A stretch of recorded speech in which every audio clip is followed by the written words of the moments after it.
Eusko ikaskuntza, jakitez.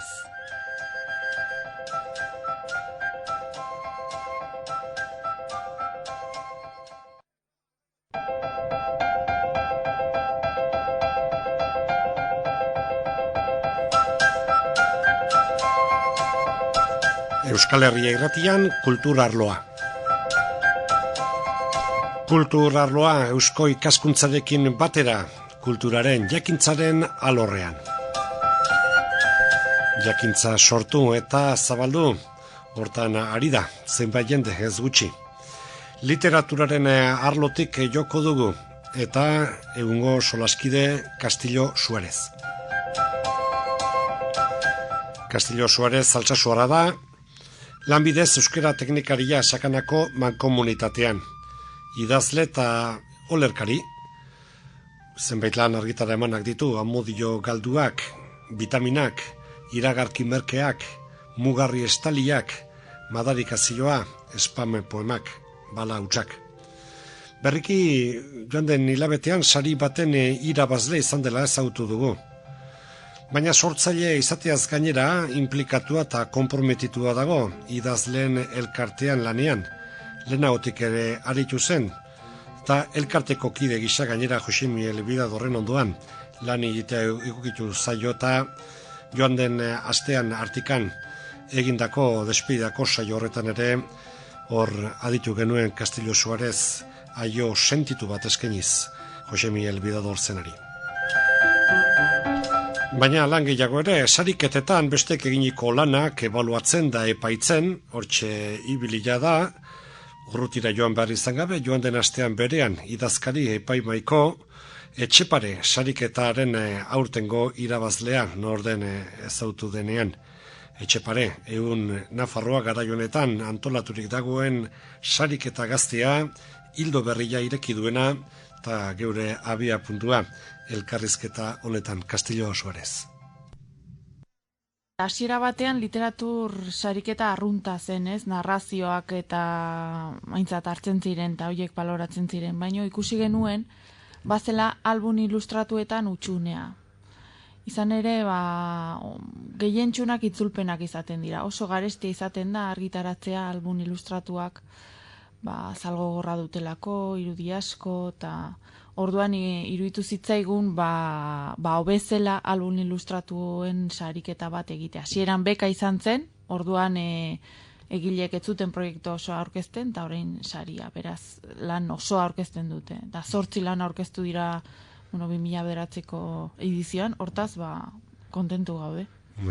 Hemen, zenbagarren urtea da, ja, hola egiten dela, esan duzu, 2006tik aurrera album ilustratuak, eta 2009tik aurrera saria, lan osoak entregatu behar dira. Hemen, umentzat ari gara, hemen ipuina historia, narrazioan bat, bintzat ari narratiboen batek egon behar du, eta ez dakit hor nola zehatzen den, balantza horretan, horrekala gero irudien garrantzia, irudi kolore. Karo, horre epaimaian bi ilustratzaile eta bi idazle izaten dira, biak baloratu behar direlako, baina are garrantzitsuagoa da irudiaren eta testuaren arteko uztardura. Izan ere kasu askotan, testuaren bidez esaten ez den hori, irudiaren bidez esaten da talderantziz. Orduan, erabat osagarriak dira. Eta hori da album ilustratuaren funtsa. Osagarriak direla irudiak eta testua. Hori da bestelako liburuetatik desberdintzen dituen ezaugarria. Hortxe, eta goratuko dugu Gipuzkoara, Amezketara, joan dela, Anaia Arrebak izan dira irabazle. Maite eta Mikel Gurrutxaga, Anaia Arrebak izan dira, Mikelek testua egin du, eta Maitek irudiak. Eta hoiek irabazi dute, eta aurten udazkenean plazaratuko dugu. Behin-behineko izenburua da, Alex nire mustro lagun onona, segurun aldatuko da izenburua, baina proiektuak izen hori dauka. Hoi hilabete batzu barru, baina hemendik gutxira agertu behar lukena, udaberrian bertan ez, iaz saritu izan zena. Claro, iazko irabazlea bekaduna izan zenez, hor hilabete batzuk behar izan dira lana osatzeko. Iaz irabazi zuten, iaz ez duela 2 urte, Iñaki Zubeldiak horrek testuak egin zituen, eta Estibaliz Jalonek egin zituen irudiak. Katalina Txitxarra izeneko lan bat izan zen bekaduna, eta hori argitaratuko da, 3-4 aste barru, eta orduan aurkeztuko dugu. Hori batetik. Gero antolaketa moduagatik, eta hemen literatur sariketak gure honetan, aipatzean beti gogoan dugu, oindik ere, urte batzuk dauzkagu bintzat, ezin dugu aztu, Xabador saria, garai baten hemen Nafarroan eta, ez dut esanen, hemen dikampo ere, baina hemen nausiki, zenbaterainoko garrantzia zuen literatur saria, eta nola halako batean ura galtzen utzi zen, ez? Nafarroko ez, Aurrezki Kutxa municipala zen, orduan, egile antolatzaile, eta fusioa egin behar zuela, eta fusioa hemen funditu zen, sari harrena, haren ordezkorik ez da. Baino bai kontuan izan genuela, Salvador saria izan zela, eta etzegoela Nafarroan nola munta handiko sariketarik. Egia da, Iruñeko udalak antolatzen duela egile berrientzako lehiaketa hori, baino guk nahi genuen pixkat, lanen bat edo argitaratu zuten egile horiek saritzea. Hasiera batean, hori. Baina kontuan izan genuen, Salvador saria etzegoela, eta utxune hori horretatik abiatuta planteatu genuen. Genuen esaten duzunean zerate, noski udaletako euskara zerbitzuak. Hori da. Denak ez daude, gehienak bai, baino toki entitateak dira guztiak. Eremu mistokoak eta eremu euskaldunekoak. Literatur sariketak eurean, tokikoak badira, gogoan nahi zorein Pedro Atarrabia narrazioa bera ere urte batzu bintzate hor urteetakoia bidea egina duna, Iruñeko udalak ere egile berrientzako egiten duna, eta hemen badira, ez da, horiek ez egite balio izaten ote duten jendia animatzeko, idazle gaztiak Nik uste baietz. Batetik, lehiaketek badute gauza hon bat, eta da behartzen zaituztela epe baten barruan lana osatzera. Orduan nik uste alde horretatik oso garrantzitsuak dira. Gero dirua ematen dute eta askotan argitaratu iten da lan hori. Egia da, argitaratzen den hori askotan ez dula edizio lanik. Ez dagoela editore bat eta zuzenketak edo moldaketak ingo dituena. Hoi da, eta beste arazo bada zabalkundea. Askotan, erakundetako biltegian gelditzen diren lan horiek, baina nik uste jende berria plazaratzeko modu oberik ez dela aurkitu, egun daino. Hemen tortzen zego Castillo Suarez zeure, beste fazeta Euskal Idazleen elkartean hor lanean eta konprometituta idazkari. Aurreko aldien ere izan zinen idazkari? Ez, Bidador izan zen idazkaria, gero ni izan naiz 2 urtez, eta orain lekuko hartuko dit Josu Jimenez Maiak. Baina, hemen Bidador ere goratuko dugu, jonden ostiralian ez da, eta artikan indako despidea unkigarri horri buruz, baina nik egin nahi nuena zen idazle elkartetik literatur sariketen arlo hori behirada bat. Literatur sarien mapa. Razionala da, euskerazko, literaturari buruzkoa razionalizatzera joperko genuke idazlen elkarteak hor badu iritzirik, irizpenek? Ez, hor era guztitak, nik uste, adibidez, sari ez aparte bekak zeudela, igual bekarik importantena Jaka beka zen, eta bertan bera gelditu da gogoeta bat egin behar dutelako, ez dakitelako songi zer egin. Gero bestalde hor dago Euskadi sarien arazoa, hainbatekuko egin diotelako, baztutelako sari horretan sinisten, da iruditzen zaie literaturaz kanpoko irizpideak erabiltzen direla saridunak hautatzeko. Eta gero boladak izaten dira sariketatan. Batzuetan oso original gutxi eta ez oso onak aurkezten dira. Nik ez dakit ze arrazoi egon daiteke nor, baina izan dira kasuak utzi geratu direnak, eta nik uste egokia dela erabakia, saririk emanez, eta bai. Eta hoi, bueno, nintzen batipat, Euskadi sariena edo Espainian ematen den sari nazional, eta hoi beste kontu bat izan litzezke, horiek sortzen dituzte egia da kontrobertsiarik handinak, ez da, eta, bueno, hori ere ez dakit, idazleen elkarte gisa konprometitu egia dan sartzea, askotan impresio ez delako, inbidiak eta laukak ere ez direla hor tartean. Nik uste idazleen elkartetik garbi dagoena da behar dela sari nazional garrantzitsu bat eta zalantzarik sortuko ez duena eta literatur irizpidei lotuko zaiena. Eta hoi da, importanteena. Eta zer, nork bere lana aurkeztu behar luke, lan berria, trajektoriari saria, zer izaten da kontoten? Bueno, aukera ezberdinak daude. Nik dena den uste dut noizbaite trajektoriari saria eman zaiola, ez dakit, orain burutan daukat itxaro borda, Sanpo Baski eman zitzaionean, ez zait iruditzen liburu horri bereziki eman zitzaionik, iruditzen zait bere ibilbideari eta bere estiloari eman zaiola. Baino epaimaikideak aldatu iten dira baita ere, eta gero urteko lan guztiak baloratu behar dira, eta bueno, hor aldea dago urte batetik bestera, eta ez dakit, komplikatua da kontua. Komplikatua da.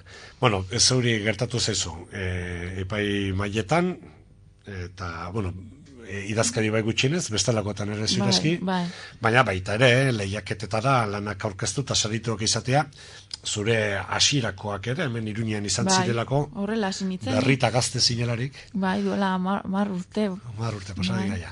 Baina, oain ere, eta hau bai, joan den hilabeteko notizia da, eta Zaraustik etorri zitzaiguna, Lizardi saria, eta bueno, zure lan saritua Ebelina Mandarina.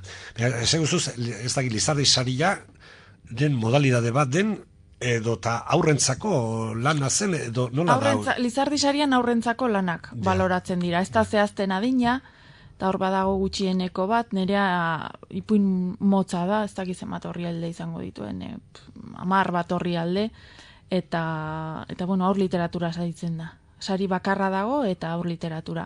Nik uste aur literaturan sari garrantzitsua dela une honetan, hori gero Etxepare beka album ilustratuetan, eta orain sari berri badago Mikel Zarate saria, eta hori dago Elkar argitaletxeari lotuago esan dezago. Ze proposten duzu? Ze ipuin Ebelina Mandarinaz? Bueno, Ebelina da zirko batean bizi den neska bat, Ebelina Mandarina deitzen diote kaskagorria delako, eta bueno, trapezista izan nahi du, bere ama bezala. Orduan, daukan arazoa da beldur diola trapezioari.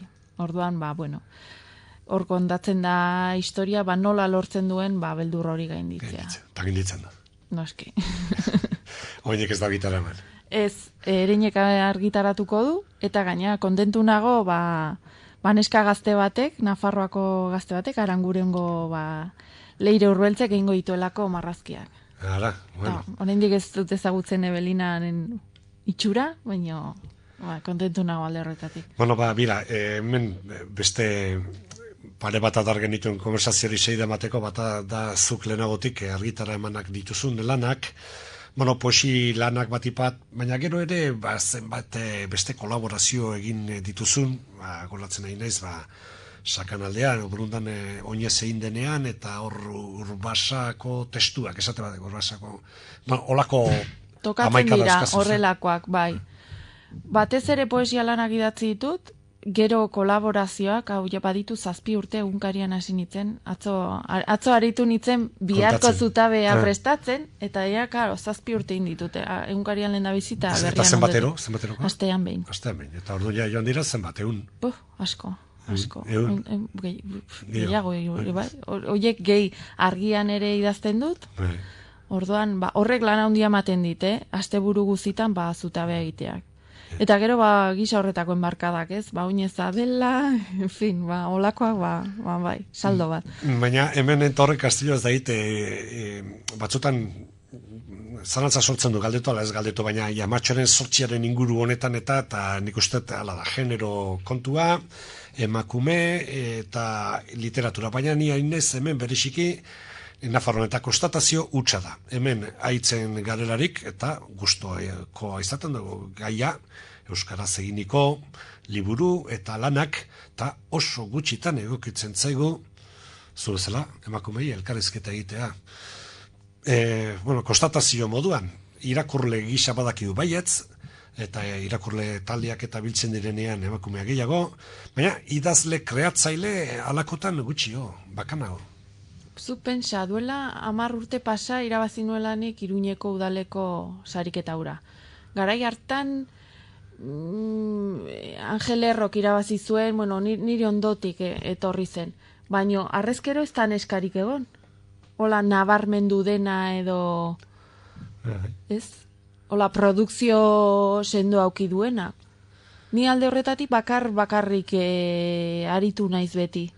Eta gero gizasemen kasuan ebai, nire eskualdekoa da Juan Jola Sagarreta, adinez alde handia daukagu, orduan, nire kasuan sormen lana bakarrik bazeatu dut.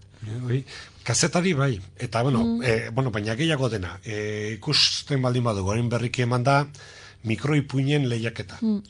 Edo aurre koiskorretan umen artean egiten direnean lehiaketa, proportzi izaten da 10-8 neskak izatea saritua, hori konprobatua du.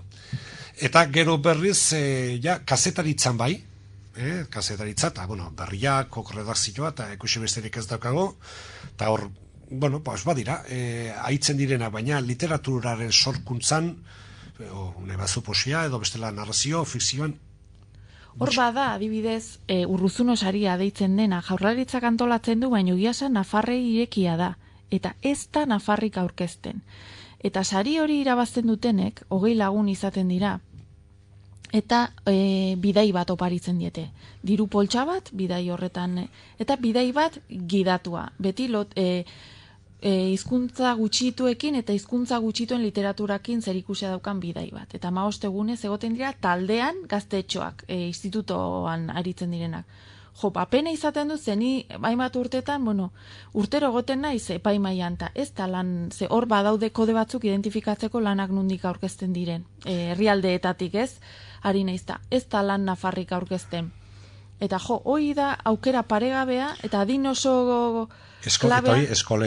Eskolatuta dauden hori da, Urruzuno saria. Eta, Arkaitzkan, urtzi-urrutiko txea, Leire Bilbao, Gari Berasaluze, horiek hortik atera dira denak, Paia, Anai Arrebak. Eta nik pena izaten dut, pentsatzen dut egongo dela beste faktore batzuekin lotuta ez iragartzearena hain zuzen Jaurlaritzaren sariketa delako. Baina nik hemendik gomendio egingo niekez oso garrantzitsua da, eta joaten dira gainera idazle batekin. Baina hor kasunetan zer ikastetxe edo irakasleen lana izan elitzakein batean edo... Bai, klaro, horre egin behar da akuluna lana, ez pixka bat lagundu inbartzaile, ikastetxek aurkezten dituztelako lanak, ikastetxe midiz aurkezten da. Baina oso garrantzitsua da, idazle batekin joaten direlako, eta orduan haien arteko harremanak sortzen dira, eta nik uste oso garrantzitsua dela sortzen ari zalela inguruan norbait izatea. Aholkoa emango izuna, edo zu bezala aritzen dena. Bestela esplikaziorik ez daukagu, edo zuk ez da... Denbora falta, esan edo... Denbora. Bai, esan nahi dute eta eskolatan, bentsate sarituak neskak izan, baina gero jarripenik ez, edo afizio kontua. Denbora behar da.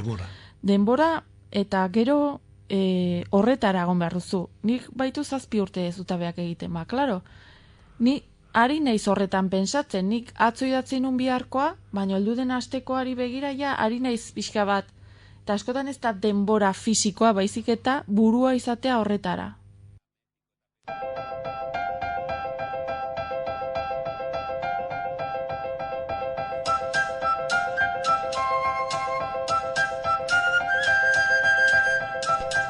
Castillo Suárez izan dugu solaskide. Belina Mandarina aurki argitara emanen duen haren lana zarautzen, saritu berria Lizardi sariaren irabazlea. Eta hortxe lanian jarrituko du, idazleen elkartean edo eta epaimaiko, edo hor batean eta bestean Castillo Suarez. Hemen txentzun dugu kultur arloan Euskal Herria irratian eusko ikaskuntzarekin batera egiten dugun kulturaren eta jakintzaren alorreko saio honetan. Eusko ikaskuntza, jakitez.